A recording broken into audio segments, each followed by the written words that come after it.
बेबायदि मोनसे थांखिजों बेसेबां देरहायो दा सरकार दानाय दायिया फैगोन जे बिटिसिनि रायजो राजाया बेसेबां बेखौ माने समर्थन खालामगोन भट होगोन गतिके जुदि रायजो राजाया माबा खालामोब्ला अब्लाथ' डेफिनेटलि बेबायदि समाबो फैगोन अदेबानि गिबि मन्थ्रि आरो पार्टिनिफ्राय आफादगिरिया बुंबाय थादों जोंनि थांखिया बेजों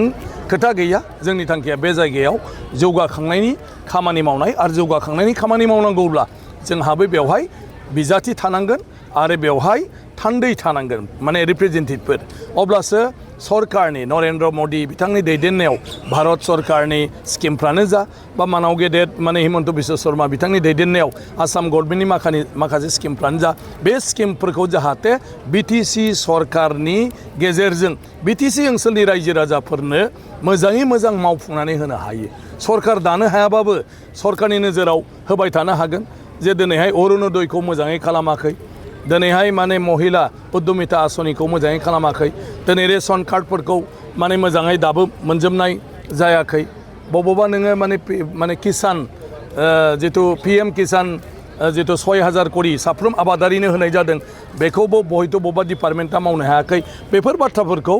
माने बड'लेण्डनि आयेन आफादाव बेखौ दैखांबाय थानो हागोन आरो सरकारखौबो बुंबाय थानो हागोन आरो बेबायदि रायजोफोरनि जितु इसु मोननांगौ दं बे खामानिफोरखौ मावफुंनो हागोन आरो बड'लेण्ड सरकाराबो जेफोर बिखान्थि लागोन बे बिखान्थिखौ जाहाथे रावबो फांफुं खालामनो हाया अफिसारानो जा थिखादारानो जा बेखौ बिजेपिनि थान्दैफ्रा माने जेब्लायबो सरकारनो अजद होबाय थानो हागोन आरो होमब्लाना रायजोफोरनि खामानिया जाबाय थागोन बेनो थांखि बाखि बिटिसिनि रायजो माखौ लुबैयो सोरखौ लुबैयो बिसोरनि भटजोंसो जागोन समस्थियावथ' मोनथाम फ्राय आबुं गोलैयो बेयावथ' सामफ्रामबो बेनोसै खामानियानो जिहेतु बिसायख'थि फैगौ गतिके आं सानो बेवहाय साखाफारा गुबुन गुबुन हान्जाफोरखौबो पार्टिफोरखौबो साखाफारा जानाय आं नुदों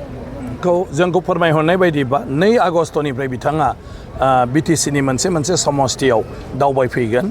आरो गासैबो समस्थियावनो बिथाङा दावबायनायनि बाथ्रा बुंहरदों अदेबानि थारिखआ बबे समस्थियाव माब्ला जायो फिक्स बे सानसे साननैयाव केलेन्डारखौ हरगोन अब्ला मोनथिनाय जागोन मुख्यमन्त्रिया बा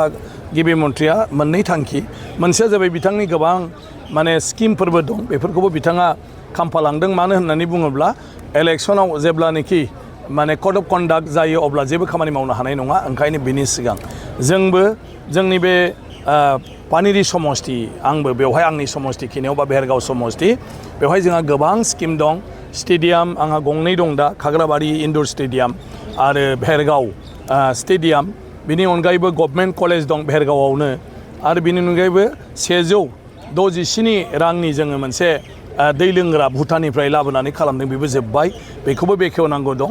बिनि अनगाबो चिफ मिनिस्टारा गोबांथार बेवहाय माखासे खामानि होनाया खायफा जाफुंबाय बेखौ बेखेवनांगौ आरो खायफाखौ माने मावजेननांगौ बे हाबाफारिखौबो चिफ मिनिस्टारफ्रा एखेलगेनो खामानिखौ मावलांदों